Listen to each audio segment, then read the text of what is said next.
Իրանի կրոնական այլախոհ մեծ այաթոլլահ Հուսեյն Ալի Մոնթազերի հուղարկավորման արարողությունը երկուշաբթի օրը Իրանում վերածվեց հակակառավարական մի խոշոր ակցիայի, որի ժամանակ տասնյակ հազարավոր ցուցարարներ վանկարկում էին մահ բռնակալին բառերը, դրանք ուղղելով երկրի նախագահ Մահմուդ Ահմադինեջադին։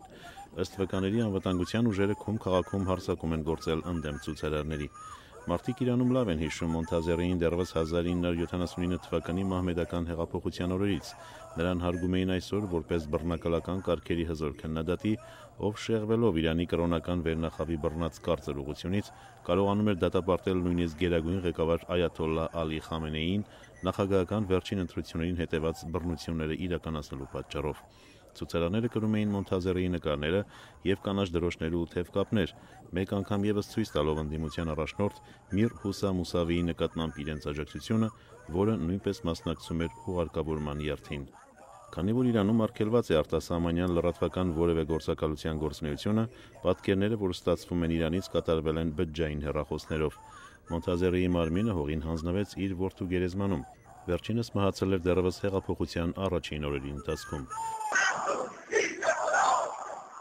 Ոստիկանների հետ բախումներ են եղել նաև Քում քաղաքում Մոնթազերիի տան մոտ։ Ցուցարարներից ոմանք նույնիսկ նետել են քարեր։ Ձերբակալվել են աննախադեպ թվով ցուցարարներ։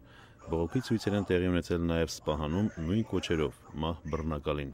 Իշխանություններին մտահոգում է այն հնարավորությունը, որ ավելի մեծաթիվ ցույցեր կարող են սկսվել ամբողջ երկրում մահվան 7-րդ օրը, որը համընկնում է շիաների կողմից նշվող մի կարևոր օրվա հետ։ Այդ օրը նրանք նշում են 7-րդ դարի առաջնորդներից մեկի մարտիրոսության տարելիցը։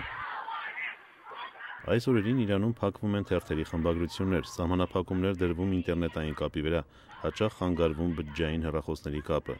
Իդեպ Մոնթազերին 5 տարի պահվել էր տնային կալանքի տակ եւ ազատվել 2003-ին,